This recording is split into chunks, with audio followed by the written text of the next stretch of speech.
point out that the same situation exists in Gaza today, and more people have been killed in Gaza by Israeli strikes than have been killed so far by the Islamic State in Iraq. So I'd like to see the same kind of humanitarian assistance and help going there. All right, folks, there you go. It never ends. Joining us is Jonathan Tobin, columnist and senior online editor at Commentary Magazine. Hey, Jonathan.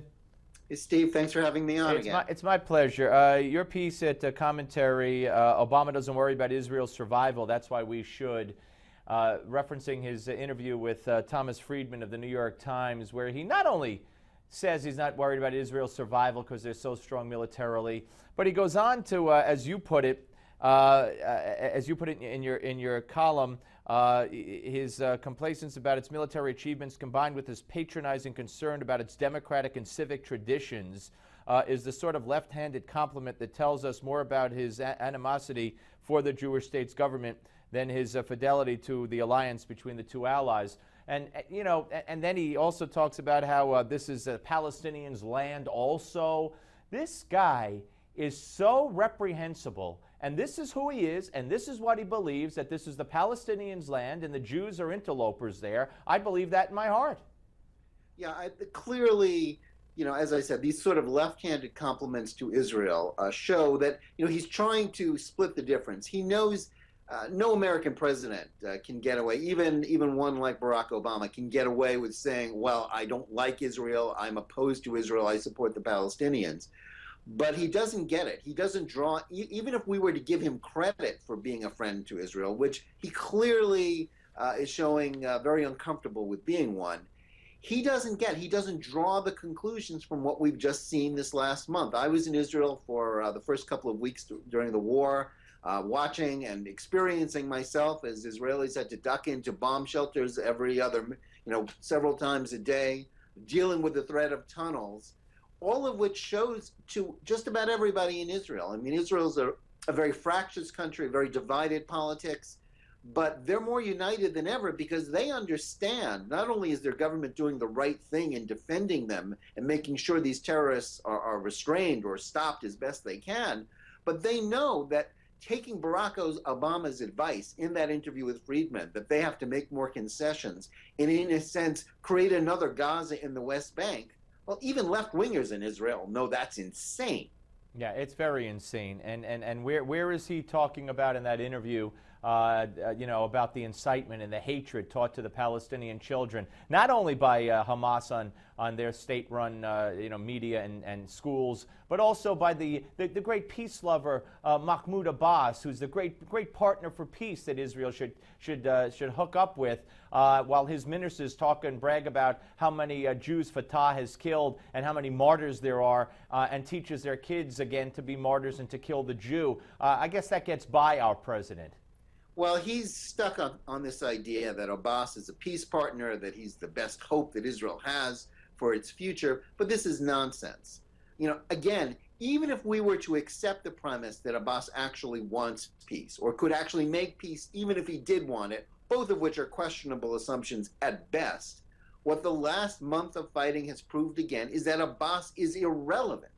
He has nothing to do with anything.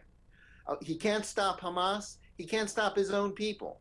There is no chance that he is ready to make peace or could make peace, let alone take over in Gaza from a Hamas movement that is still armed, it's still dangerous, and has no intention of surrendering to the PA. So this, again, this president, just as he is in Iraq and in so many other dangerous foreign policy crises that we're dealing with right now, this president is clueless. He's completely out of touch. Yeah. The only thing he's in touch with is his golf game. And, that's really more important right now. Well, before we get to your other piece about the truth about Palestinian casualties, Elliot Abrams was on this show yesterday, and he seems to think that an agreement's going to be hashed out, and Egypt and Israel are going to loosen the blockade. They're going to let in shipments, but they're going to more closely monitor. If that happens, that's a total victory for Hamas, is it not? Is Israel going to allow that to happen?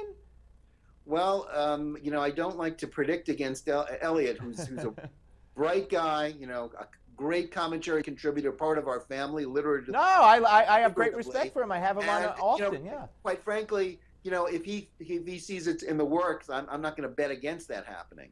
But we have to understand, Netanyahu clearly doesn't want an all-out war with Hamas in Gaza. The price would be very high. No Democratic leader wants to contemplate that, to lose hundreds of more boys and to have months more of fighting.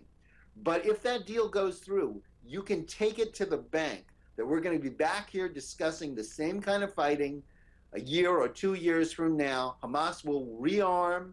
They will reinforce. They'll dig more tunnels. Israel, I know, will do its best to try and stop it. We'll pretend that that's happening, but it's not going to stop it. As long as Hamas is in power, in place in Gaza, and as long as it's not disarmed, they still win on a certain level. As I wrote the other day in another piece, did they lose? Well, not exactly. Yeah. All right. As long as they're still alive and able to terrorize their own people, terrorize Israelis. Right. Yes, they've been degraded. Yes, they've taken a lot of losses. The Israeli Defense Forces have performed magnificently. The Iron Dome knocked down all the missiles. But while they're there, the war continues. And it's a long, hard war, just as our American war against Al-Qaeda and ISIS and those terrorists isn't over just because Barack Obama says it is.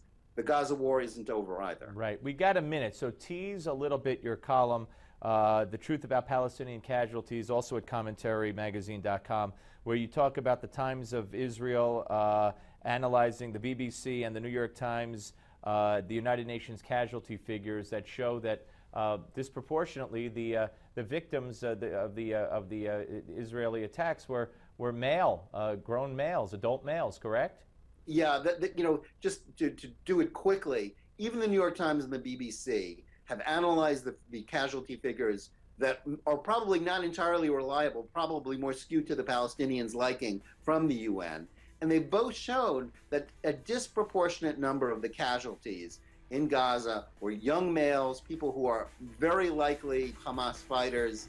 And if you throw in the number of acknowledged Hamas fighters, it's clear that probably the majority of those killed. And we deplore everything. No, we don't want to see anybody killed. We certainly don't want to see any civilians killed. But what we've been hearing in the media is probably not the case, and that's not a surprise. Everybody go to commentarymagazine.com and check out Jonathan Tobin's piece there.